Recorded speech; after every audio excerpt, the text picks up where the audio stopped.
to the Heart of Food and Beverage podcast. And today we have Anastasia Stewart with Kindred Cultures on to talk about all matters of the heart in terms of business and challenges and growth. And hopefully we can help some folks today understand a little bit about how we as business owners maneuver and pivot and do all kinds of things with our businesses. So welcome, Anastasia. Thank you so much. I'm so happy to be here, Andrea. That's great. So let's just start with chatting about. I'd like to actually know a little bit about your background, Anastasia, because I know that in the last year and a half, it's been major changes business-wise in your life. But let's hear a little bit about what you come from. What kind of background do you have, and what industry, and just share that with folks if you don't mind. Yeah, absolutely. My background is definitely a little bit unconventional. I don't have, a big formal education. I actually, this kind of ties into how I came to Kindred, but growing up, I was like super active kid. I played every sport you could imagine and danced and swam and did karate and basically everything. I excelled academically. I got into a really good school for high school, one of the top schools in the province. And unfortunately, entering my teen years, I started to struggle with my health. I had gone through quite a bit of just personal struggles. I lost somebody very close to me, and my teen years just kind of started to take a nosedive. To keep a super long story short, I was in and out of hospital, on and off different medications. And, the dreams of a young, active child kind of vanished, and my life really took a negative turn. And it took quite a while to get out of that. And that's where, I didn't have the very, I don't want to say normal, but kind of normal path of you go to school and you get a job and all this other stuff. I spent the better part of a decade struggling with my health and, my life. And luckily, as I got into my later teens and earlier 20s, I rediscovered my love of fitness and started to learn a lot more about health and fitness, mainly through self-directed learning, podcasts, books. It was just something that I naturally gravitated towards. Yeah. In terms of background, I always worked in the food and beverage industry, mainly in restaurants like Cactus Club, working my way up from a host to a server. I did some server training, shift leading, management, that sort of thing, and learned a ton there. And that was kind of what my background was service industry in food and dining. And then that led me to the job that I had before Kindred, which was actually at a craft brewery. And I learned a lot about operations there, which fed into my time at Kindred. But it was nice because it was more of a startup environment when you're working directly with the owners of the business, the CEO, the CFO, and you're learning a lot about how a business operates. And it was great because it was a brewery, so it was tanks and fermentation and all of this sort of thing. And so that actually led me to have a good starting point in terms of a skill set for my time. Did you love being in operations? I'm a very organized person. Within the company, they jokingly call me the triple checker because I triple check everything, and I like things to be a certain way, and I like process, and I like organization. And so I think it was a natural fit when I was at the brewery. But I've always really liked people as well. And so I was also a bartender. And so I still had that kind of people aspect, but it was not well aligned with what I was interested in, what I was passionate about. I liked my job and I liked my coworkers. Around that time, I took some university courses, just that's what you're supposed to do. You're supposed to go to university. And I was trying to get my life back on track. And so I was kind of a little bit all over the place. And then I really, when I think about my background now, 6 years into Kindred, my background is Kindred. My background is this entrepreneurial journey that I've had over the last 6 years. And that is, when somebody asks me what my background is, all of that other stuff just led me to where I am now, and the journey that has actually grown me as a person, like, immensely. Wow. So, yeah. Wow, that's incredible. Wow. Yeah. So tell us a little bit then about, so you shifted from working for this brewery, and you met the founder of Kindred. Totally. So, like I said, what I was doing for work wasn't really well aligned with what I was interested in. And even though my health and my life had improved, I still struggled with, digestive issues. Right. I had really bad skin problems on and off. And so Lindsay started making water kefir at home for her son. And, she started bringing it to work for me. And she was like, this really helps Soren, try these other flavors, whatever it is. And so for me, that was a really important moment, because in all the learning that I had around health and fitness, I hadn't scratched the surface of gut health. And so I didn't know anything about gut health, not only the importance of what you put in your body, but what you don't put in your body. Right. And, the impact of something like sugar alcohols, and like how that can negatively impact your microbiome and therefore your skin. And so, I was hooked on the water kefir, but it was also this huge, like, sliding door moment of, what is gut health, and the gut brain axis, and there's so much learning that I had in a short period of time of, like, this is a whole area of my health that I never knew anything about, and how much it can impact my overall health. And so that was kind of an exciting moment for me. And when Lindsay asked me to join her, I was so excited at the opportunity to align my career with something that I was really passionate about. I wanted to work in health or fitness, or, in a thing that I was, like, passionate about, something that I'm always learning about, and to work in that kind of industry. And there was a little bit, I was a little naive, thinking, this is going to be so fun. We're going to have a business. I'm going to invest all of my money. It's going to be great. I do remember meeting you when you just started. You had little stars in your eyes. I do remember that. Yeah. But it was exciting, and it just felt right. Like, you had the energy too, right?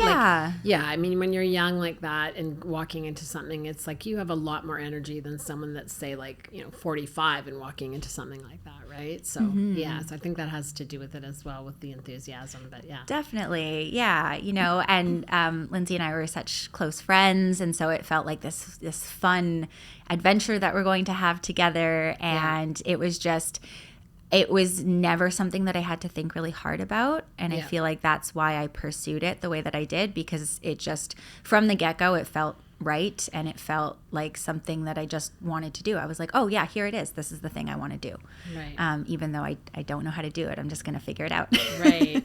That seems to be the mantra of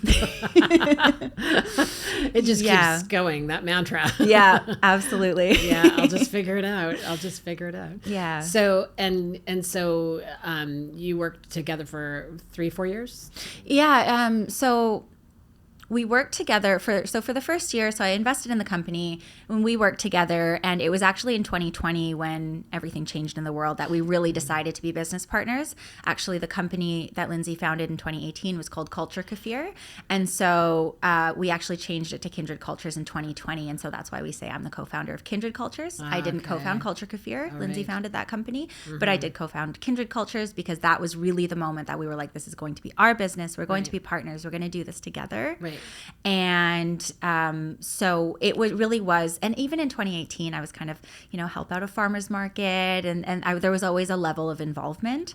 And so, I mean, we worked together all the way up until 2023. So many years together. 2020 to 2023 really was the bulk of, my learning and growing in Kindred, and going from, I started, my title was like operations assistant or something. Right. And then it was like director of operations, and then COO. And those titles were just meant to highlight the growth and responsibility that I had in the company, where it was like I was taking on more and making more decisions. And it really developed into this partnership where we sort of siloed the business, where anything to do with operations of making it and running that inside of the company fell within my bucket. Right. And then anything to do with selling it or marketing it and business development fell within Lindsay's. And so that worked very well for us for quite a long time. Right. So that's kind of how we did things. Right.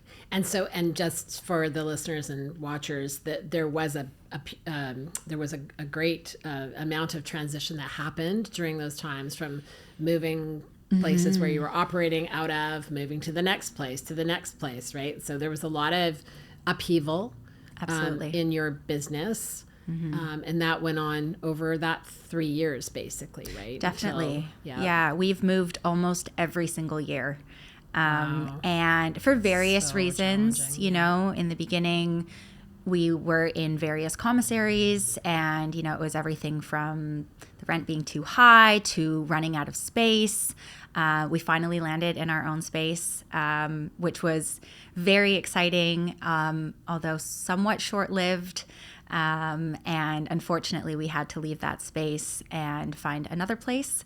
And that kind of lined up when we wanted to launch our cans and kind of make a transition. And so that worked. And unfortunately, we then had to leave that space and to the current one that we are now. So yeah, we have had a lot of moving, a lot of changes. Right. And you've moved from self-manufacture to co-pack. Yeah, that was one of the biggest changes from last year. We actually made that change in our last move. However, we were still heavily involved, and so we still very much felt like manufacturers. This most recent move is the first time that we are more hands-off, and it really feels more like a co-packing relationship, even though we do still have a level of involvement. And it changes the entire business model. It changes the cash flow. It changes the way we manage our COGS. It changes everything, really. It also took away, it's funny because you started the conversation saying that you didn't really love operations when you were working for the brewery. It was something you learned. It was a skill set that you had. And so then when that finished and it became a co-pack situation, of course, that skill's not needed any longer.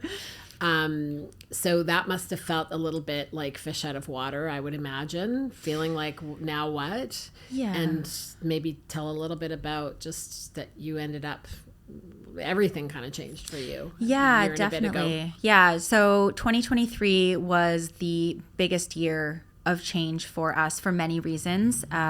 Like you said, the kind of the business model of operations and the way that we were manufacturers to co-packers, or to working with a co-packer rather.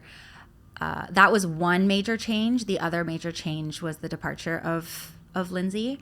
And that came about initially in March of 2023. That was when, you know, things, there was a family member that was ill. And so that was kind of the first time that she said, okay, I need to step away for a little while. And I was fully ops at that time. Right. And to say, oh, okay, hold on, I've got the whole business now. And that was the first move. Right. And so, you know, I moved and we had trade shows and there was all this stuff going on. And that was kind of the first big change. She was still involved kind of on and off throughout that year, but it really was November of 2023 that she stepped away. And that really was a huge time for us. I mean, it was really, it was all the change all at once. So Lindsay stepped away in November, which meant I was no longer just managing the operations of the business, but I was managing the entire business and areas that historically I didn't have a lot of involvement in. You know, you kind of know at a high level what's going on, but you're not doing that job. So how do you know how to do the job if you've never done it before? It's a little bit like the floor being pulled out from under you. Yeah, absolutely. And so, and that happened almost simultaneously with this most recent move of, okay, we're really no longer manufacturers. We're working in a co-pack situation. Again, because of the way that our product is made, we're never going to be fully hands-off. We do have a colony, a SCOBY that we work with, and so we still are involved to some degree for production planning and procurement and that sort of thing. But for the most part, that the whole relationship to how we made the product and how we manufactured it changed. And so there was the internal change of team as well as the external change of how the company is run. And the you know, hands-on change of actually physically moving everything from one place to another, moving from a facility that was, you know, 20 minutes from my house to 45 minutes from my house, which when you are short on time, that is impactful as well. And so it was everything changed almost all at once. which was significant. And there was a lot of learning because, to touch on your point from earlier about operations, that was what I was comfortable in. It was my wheelhouse and what I knew how to do. And when everything changed, all of a sudden I was responsible for a lot of things that I didn't know how to do and had become a total mess. So yeah, it gives me a visual of you being at the back of a stage, and someone's had the spotlight on them, but you've been behind that person, right? And now all of a sudden you need to step forward in the stage and be right in the spotlight. That is so accurate. Yeah. That's exactly what happened. Yeah. Yeah. And that can be a very uncomfortable feeling, right? It can be a very disconcerting feeling. It's, you know, and when you have a skill set and you think, okay, I know within this, you know, we were talking before about imposter syndrome in the last podcast.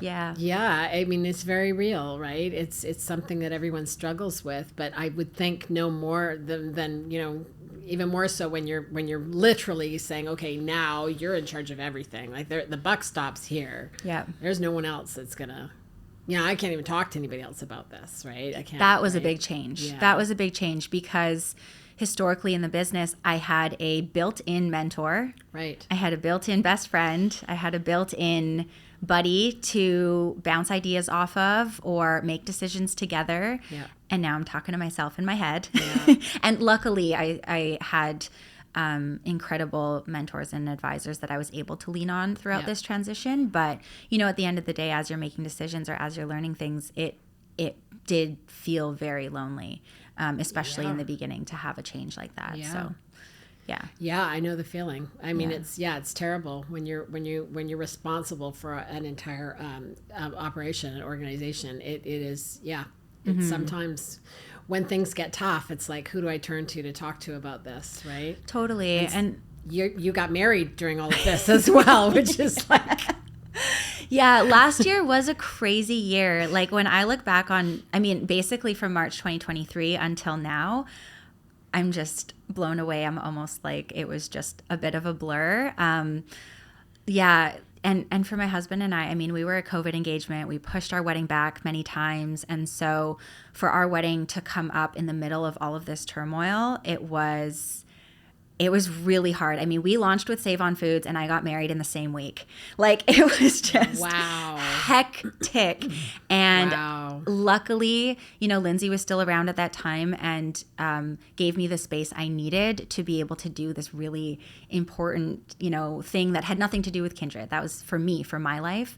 And, you know, things were so tumultuous around the time of the wedding and after the wedding that I mean, we even seriously considered not going on our honeymoon. Wow. And I mean, this is a honeymoon that we paid for with credit card points I had saved for my entire life. Aww. Like I literally have never spent a single point. And I had this huge, you know, savings. And we were like, we're going to go on an awesome honeymoon. Excuse me. Yeah. And so, you know, you can't get refunds for that sort of thing. Nope. And so we really had to look at it and be like, are we going to, you know, excuse me, like, are we going to let this go and just, you know, to save the company? Because in my head, I'm thinking, if I go and the company fails because I went away, that's my fault. Right. But what I want to know is, did you manage to have a good time? I did. It was the most incredible time. And you know, and I was hard on myself, but it's not, if it didn't survive me going, it's not all my fault. That was just the nature of the situation. Right. And I'm so glad that I did go, because if I hadn't, I know I would have had a lot of resentment around that. Yeah. And, you know, that doesn't even touch on how it would have impacted my husband, as well as... Well, you would have been mad at the business, right? Well, exactly. And that's not good. Well, and I would have been so depleted, I wouldn't have survived what had come next, which was Lindsay's official departure. And so the fact that I went and filled my cup and took some time for myself and had these incredible experiences, like just one tiny little story, like we were there for my 30th birthday and we did this like like middle of the night hike up a volcano, watched a sunrise like on my 30th birthday. I've heard like, about this. This is in Bali, right? Yeah. Yeah. I was too lazy to get up early and do it. It was just the most amazing way to start a new decade, though. Oh, that's incredible. And like something I'll remember for the rest of my life. And it's sure. like that fueled me when I came back. And it was like, okay, all of these things are changing. And it wasn't that I was stepping into something that was concrete. It was like I had to rebuild and learn at the same time. It wasn't like, okay, we have this set, business that works and flows and has process and whatever, and you just got to step in and manage it. It was like bulldozer came in and knocked the whole thing down. So I have to rebuild it while I'm learning what I'm even rebuilding. I don't even know what I'm building at this time. That's a lot. And that's so a lot. If I hadn't had that experience and that time to myself to like really just feel a little more grounded and grateful and all of these positive emotions, I would not have survived. What came in November and then thereafter for the rest of, till now. So, yeah. Yeah. Well, and so now I guess one question would be, because how long has it been now that you've been on your own? A year in November. So a year in November. Yeah. Okay, I mean, I don't count March because it was kind of a in and out sort of time. Yeah. So a year in November. Mm-hmm. Wow. And so I guess it's incredible what you've been through, to be honest. It's like hats off to you. Thank you. That is incredible. That's a story of like that level of change over and over and over again. I remember talking about this years ago, saying that, processors can't handle that many times moving. I was talking about commissaries and how expensive they are and how sometimes things work and they don't work and people have to move sometimes, and it's like they can't keep doing that. Like, it's costly, and it's also just costly, so hard to kind of get yourself sorted again and settled and new SOPs, new throw it all out. Everything is new. Yeah, it's not as simple as like moving an apartment, right? No. Like, it's just not like that. You change the whole business. You change everything. Yeah. So that is incredible that you went through this over and over and over again, and now here you are standing. And so I hope you're proud of yourself, because you have, and I know we've coached as well. You've learned a tremendous amount over the last few years, and it's incredible. It's incredible what you've been through. Yeah. So tell me a little bit now about what do you see as your future now? You've got this incredible listing with Save On Foods, which is something that people dream about in the food. They can only dream about it. It's like a Whole Foods listing and a Save On Foods listing. It's like, oh, I know. Pinch me. Is it still real? You've got both. Yeah, and you've got both. So what do you see for the future for Kindred? What are your hopes? What are your dreams? I mean, I really see us continuing to grow and to thrive. I mean, this whole year has been a lot about fixing and, reorganizing and building a new foundation so that we can explode. I have always loved this company and really believed in this product. And I believe the important thing about what we do is that it's genuinely good for people. We want to make something that people enjoy, but that will support their health and, will make their tummy feel better or help their immune system or whatever it is. And the product is so important. And I believe we can go so far with it. And I'm really excited to look forward at next year, because I think everything we did this year was lay the foundation to grow across Canada, grow into the US. And we have so many great ideas of, just more that we could do, more that we could offer our community and beyond. And I'm really excited that now that we have overcome a lot of these challenges and things have settled and, we're in a much better place in terms of just having that solid foundation, now we can really take things to the next level. And that's all I want to do. I mean, despite all of the challenges and the hardship, I mean, I have grown up with this business. Like, I have learned and grown and changed as a person as the business has grown and changed, and it's so intertwined. Like, I have so much love for our company and our product and everything that we do. Like, I just want to take it to the moon. I feel like it's your post-secondary degree, your master's and your PhD all in one. Yeah.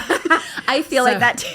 Yeah, because everything that you've learned and everything that you've gone through, I think what's so interesting about that is that we can tend to say, oh, if we had this badge or whatever, or we had this degree or whatever, it's going to give us some kind of something or other.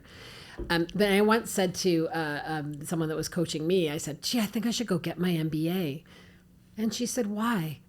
She says, you're already doing it. And I said, I am?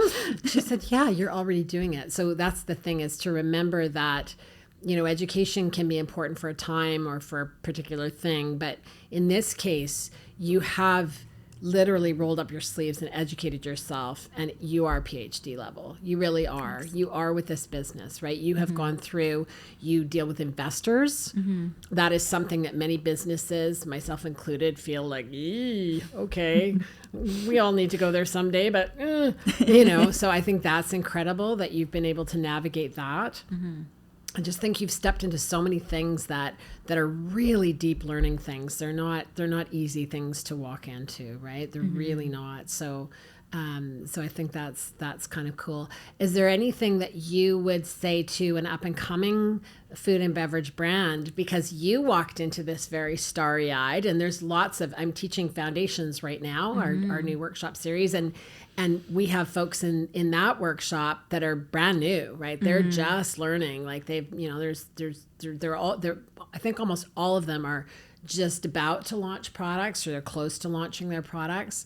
What advice would you give to them? Yeah, I mean, seek mentorship, coaching, and industry education. I mean, that is something that I have done from the beginning, a lot of it with you. And if you're going to work in an industry, you need to understand how the industry works. Right. And so I think, finding those educational resources to understand the game you're about to play. What are the rules? Who are the players? How does it work? Right. Is so fundamental. Yeah. And then the other part of that is coaching and mentorship from people who have done it before. Right. I would not have survived, especially this last year, without the immense support of the coaches and mentors that I have. Yeah. I have a team of people that I rely on a consistent basis that have gotten me to this point, that I learn from on a consistent basis, that I bounce ideas off of. I mean, you could maybe do it without them, but it's going to be so much harder. Why not learn from people who have done it before? Why not learn from people who understand the industry, the ins and outs? And it doesn't all have to be industry. Maybe it's somebody who has been an entrepreneur, even if it's in a completely different industry. They understand the hardship. They understand the pain. They understand the pitfalls that you might fall into. They can give you advice from a totally different perspective, having walked through the fire that you're about to walk through. Yeah. It is invaluable having guidance like that. I could not imagine doing it any other way, really. That's great. And so and it has set you up, I guess, to feel better about your future then. You feel absolutely more positive about what's coming. Yeah, exactly. That's just great. Because to feel the support, like I feel supported. Like I almost physically feel it. Wow. Where it's like I have these people around me who believe in Kindred, who believe in me, who believe in the team, who are going to guide us and support us every single challenge that comes our way. And that was one of my biggest learnings throughout this entire year, is that in the beginning, every time there was a challenge, it really pulled me down emotionally. Like, in the beginning, there was a lot of drama and crying and, oh my gosh, I don't know what we're going to do. And then when you get a win, now you're in the clouds and you have all this hope and excitement, and you get this whiplash from going back and forth, and like being surrounded by these people who could keep me a little bit more grounded was really impactful. And, over time it was like, okay, the lows don't need to be so low. The highs don't need to be so high. It is a very up and down journey, and to just stay kind of level. That's kind of life though, isn't it? Yeah. I find that so interesting. Just the way that you were talking about that, it actually made me think, that is life. Like, life is that we unfortunately just go too high, and then we go low, then we go high, then we go low. It's this pendulum swing, right? And really, if we were to be more present and more even, in the way that we see situations, because sometimes the high is actually fear. Like sometimes it's like, oh, I got a save on listing. And then you're like, wait a minute, am I going to be able to meet this? Am I going to be able to be successful? So you go into this manic kind of state of like, this is so exciting. But really underneath, you're actually feeling quite a significant amount of fear, right? Absolutely. So, and then of course you feel that, boom, then you fall into fear, and then you're falling into this negative space, right? So it is better. I'm glad to hear that that's helping you with having that team around you to be able to stay a little bit more centered and even and present, because because that is so true. Yeah. It is very up and down in the industry. And, Yeah.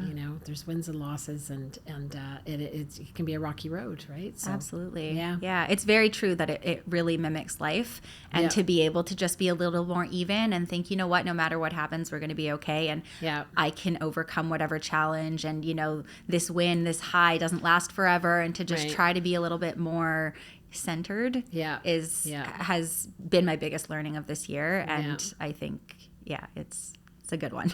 Well, I feel good about your future. I do. I think you've got a good head on your shoulders, and I think I think you've thought about these things. I think you've become much more thoughtful about your business as you're moving forward, and I wish you every success with your business. Thank from you. the bottom of my heart. And thank you for the drinks today. They're lovely. I love Kindred. Always. And thanks for joining us. It was a really great story and a great time spending with you. Yeah, absolutely. Thank you so much for having me. I love chatting with you. So this was fantastic.